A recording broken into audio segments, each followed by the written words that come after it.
지금 들어온 긴급 속보입니다. 현지 시간 새벽 1시경 사우디아라비아 수도 리야드를 포함한 주요 도시들이 대규모 미사일 공격을 받았습니다. 하마스, 후티 반군, 레바논 헤즈볼라가 동시에 감행한 것으로 보이는 이번 공격으로 사우디의 방공 시스템이 심각한 타격을 입었다고 현지 언론들이 보도하고 있습니다. 사우디 국방부는 긴급 성명을 통해 예상치 못한 규모의 동시 공격으로 방공 체계에 과부하가 발생했다고 발표했습니다. 평소 90% 이상을 자랑하던 요격률이 60%대로 급락한 것으로 알려졌습니다. 이번 사태로 중동 지역의 군사적 균형에 큰 변화가 예상되며 사우디 정부는 긴급 대책 마련에 나선 것으로 전해집니다. 자세한 소식은 계속해서 전해드리겠습니다. 그 전에 잠깐 1초 만에 누를 수 있는 좋아요 버튼을 꼭 눌러주시면 영상 제작에 아주 큰 힘이 됩니다. 그럼 바로 사연 시작하겠습니다. 새벽 1시 리야드 상공에 붉은 경보등이 번쩍였습니다. 파이살 빈 라시드 대령은 국방개혁위원회 지하작전실에서 레이더 화면을 응시하고 있었어요. 42살의 그는 20년 넘게 하늘을 지켜온 베테랑이었지만 오늘 밤 화면에 나타난 광경은 처음 보는 것이었습니다. 하마스, 후티, 헤즈볼라가 동시에 공격을 감행했어요. 수십 발의 미사일과 드론이 사방에서 날아오고 있었습니다. 작전실 안은 긴장감으로 가득 찼고 통신병들의 목소리가 끊임없이 울려 퍼졌죠. 북서쪽에서 탄도미사일 3발 접근 중. 동남쪽 드론 편대 12대 확인. 서쪽에서 추가 표적 감지됩니다. 파이살은 손에 땀을 쥐며 방공 시스템의 요격 상황을 지켜봤어요. 평소라면 90% 이상의 요격률을 자랑하던 시스템이었습니다. 하지만 오늘 밤은 달랐어요. 너무 많은 표적이 동시에 몰려오자 시스템이 과부하 상태에 빠졌습니다. 첫 번째 요격 미사일이 발사됐지만 표적을 놓쳤어요. 두 번째도 마찬가지였습니다. 레이더 담당자의 얼굴이 창백해졌죠. 요격률이 60%까지 떨어졌습니다. 파이살의 심장이 쿵쾅거렸어요. 30%의 구멍이라는 것은 곧 수천 명의 생명과 직결되는 문제였습니다. 그동안 믿어왔던 방공체계가 한순간에 무력해진 것을 목격하고 있었어요. 새벽 4시 공격이 끝났을 때 파이살은 피해 보고서를 받아들었습니다. 다행히 인명피해는 크지 않았지만 핵심 시설 몇 곳이 타격을 받았어요. 가장 충격적인 것은 방공 시스템의 한계가 적나라하게 드러났다는 사실이었습니다. 파이살은 창가에 서서 새벽 하늘을 바라봤어요. 20년간 이 하늘을 지켜왔지만 오늘처럼 무력감을 느낀 적은 없었습니다. 과부하 상황에서 시스템이 이렇게 취약할 줄은 몰랐어요. 오전 10시 국방부 회의실은 긴장감으로 가득했습니다. 파이살은 긴급 소집된 고위 인사들 앞에서 어젯밤에 참담한 결과를 보고했어요. 국방장관의 얼굴이 어두워졌고 참석자들 사이에서 우려의 목소리가 터져나왔습니다. 즉시 방공 시스템을 보강해야 합니다. 국방장관이 말했죠. 미군 연락관이 먼저 입을 열었어요. 패트리어트 미사일과 사드 시스템 추가 배치를 제안합니다. 다만 최소 6개월에서 12개월이 소요될 예정입니다.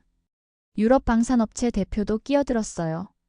저희 시스템도 맞춤형 업그레이드가 가능하지만 1년 이상은 필요할 것 같습니다. 파이살은 속으로 한숨을 쉬었어요. 1년이라는 시간이 얼마나 긴지 누구보다 잘 알고 있었습니다. 그 사이에 또 다른 공격이 올 수도 있었거든요. 자체 개발팀장이 보고했습니다. 국내 기술로 독자 시스템을 개발할 수도 있지만 최소 2년은 걸릴 것 같습니다. 회의실이 조용해졌어요. 모두가 난감한 표정을 짓고 있었죠.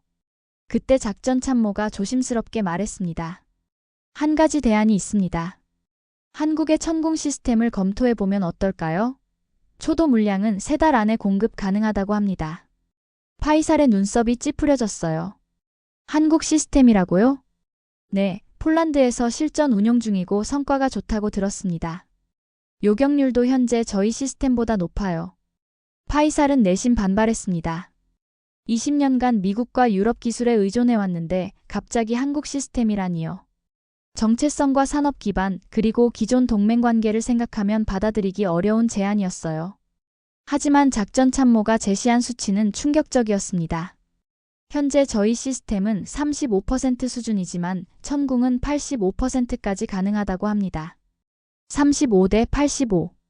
이 숫자 앞에서 파이살의 확신이 흔들리기 시작했어요.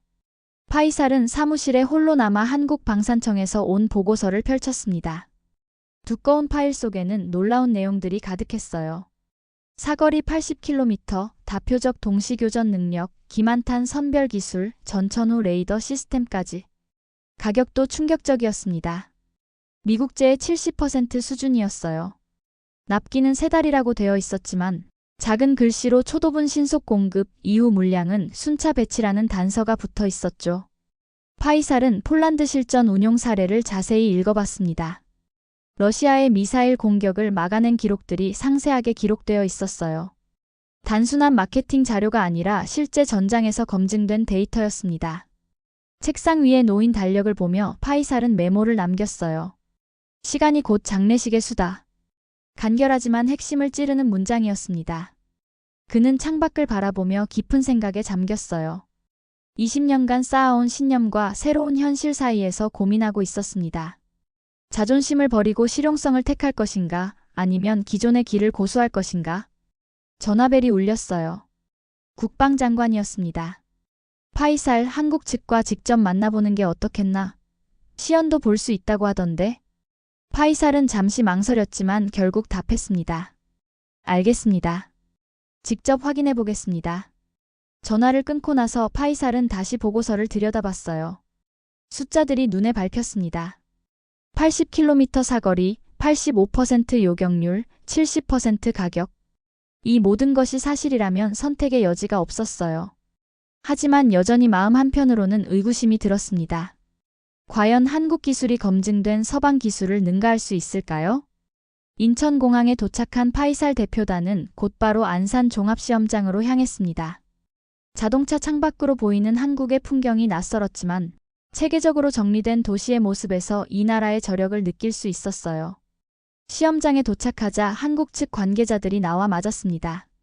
김 박사라고 소개된 기술 책임자는 40대 초반의 침착한 인상이었어요. 멀리서 오시느라 고생하셨습니다. 오늘 실제 성능을 직접 확인하실 수 있을 겁니다. 시연장에는 이미 천궁 시스템이 설치되어 있었어요.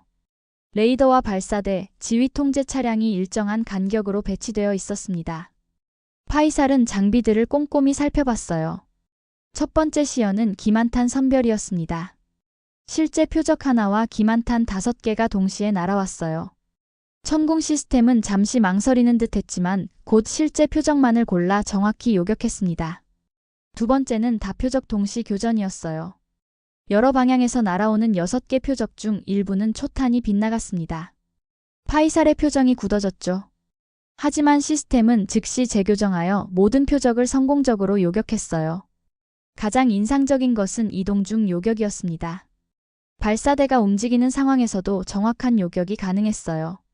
김 박사가 설명했습니다. 다음은 악천후 조건입니다. 인공 폭우와 모래 폭풍을 만들어낸 환경에서도 시스템은 안정적으로 작동했어요. 레이더 성능이 전혀 떨어지지 않았습니다. 시연이 끝나고 김 박사가 말했어요. 저희는 무기를 파는 게 아니라 전장을 설계합니다. 고객의 환경에 맞춰 최적화된 솔루션을 제공하죠. 파이살은 이 말에 깊은 인상을 받았습니다. 단순한 장비 판매가 아니라 맞춤형 방어 시스템을 구축해준다는 의미였어요. 자존심보다 현실을 인정해야 할 때가 온 것 같았습니다. 리야드로 돌아온 파이살을 기다리고 있던 것은 거센 압박이었습니다. 미국 국방부에서 급파된 대표단이 먼저 찾아왔어요. 기존 동맹 관계를 고려해 주시길 바랍니다. 패트리어트 시스템의 업그레이드가 더 안정적인 선택일 겁니다. 프랑스 방산업체 대표도 비슷한 압박을 가했어요. 유럽의 기술력을 믿어주세요. 검증되지 않은 시스템보다는 확실한 선택을 하시길. 국내 방산업체들도 반발했습니다. 외국 시스템을 도입하면 우리 산업 기반이 무너집니다. 자체 개발 능력도 퇴화될 거예요. 파이살은 연일 이어지는 압박에 지쳐갔습니다. 하지만 현장에서 올라온 보고서는 그의 마음을 더욱 무겁게 했어요.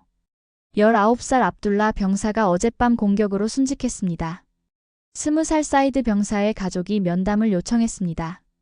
파이살은 전사자 가족들을 직접 만났어요. 어머니들의 눈물을 보며 그는 깨달았습니다. 정치적 고려나 산업적 이익보다 중요한 것이 있다는 걸요. 사무실에 혼자 앉아 파이살은 중얼거렸습니다. 자존심과 장례식 중 하나를 택해야 한다. 그의 마음속에서 균형추가 기울기 시작했어요.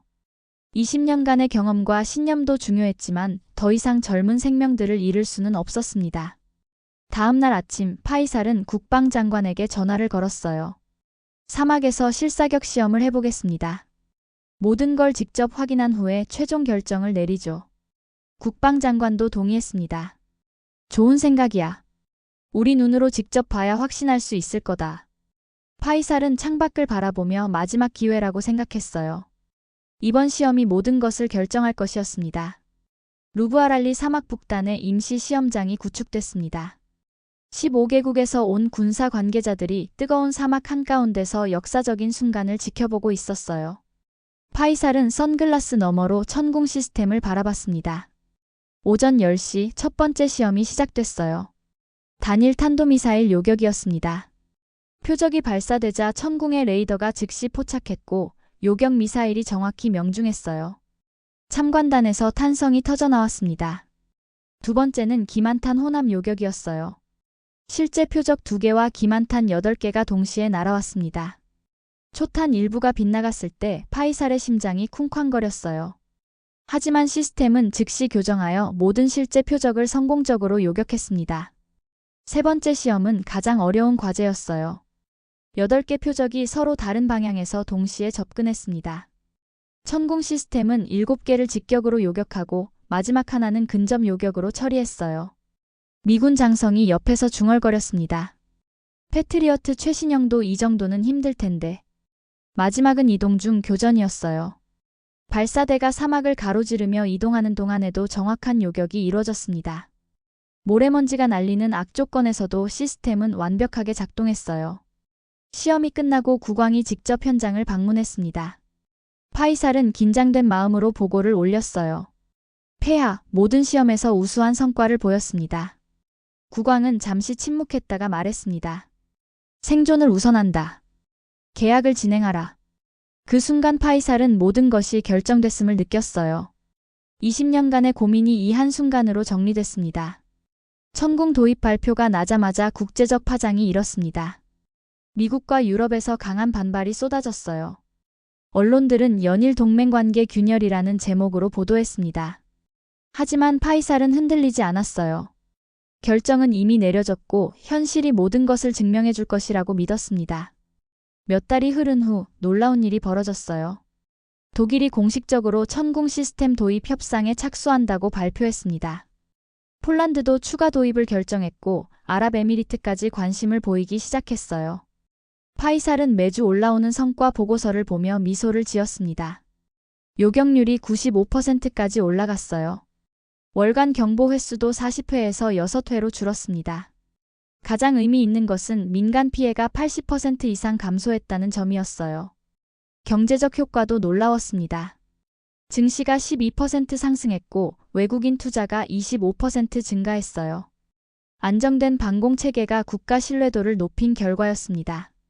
어느 날 파이살에게 한국 측에서 연락이 왔어요. 공동개발 프로젝트를 제안하는 내용이었습니다. 차세대 방공 시스템을 함께 개발해보면 어떨까요?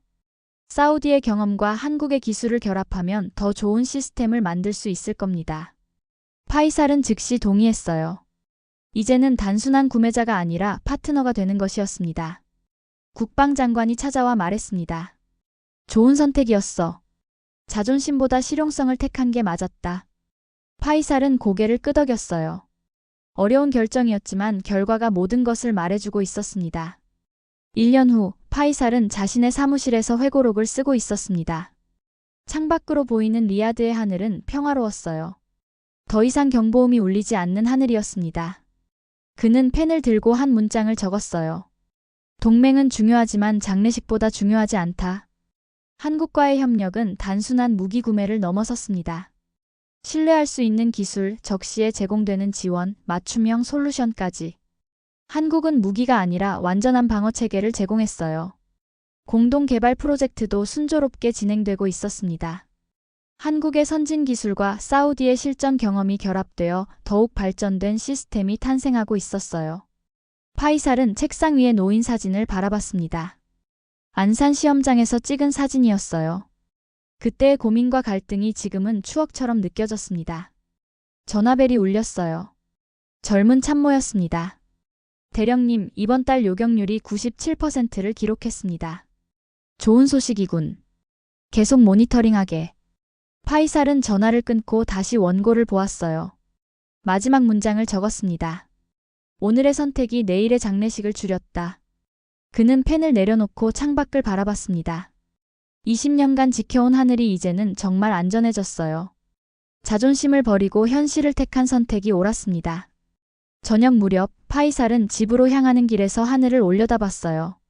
별들이 반짝이는 평화로운 하늘이었습니다.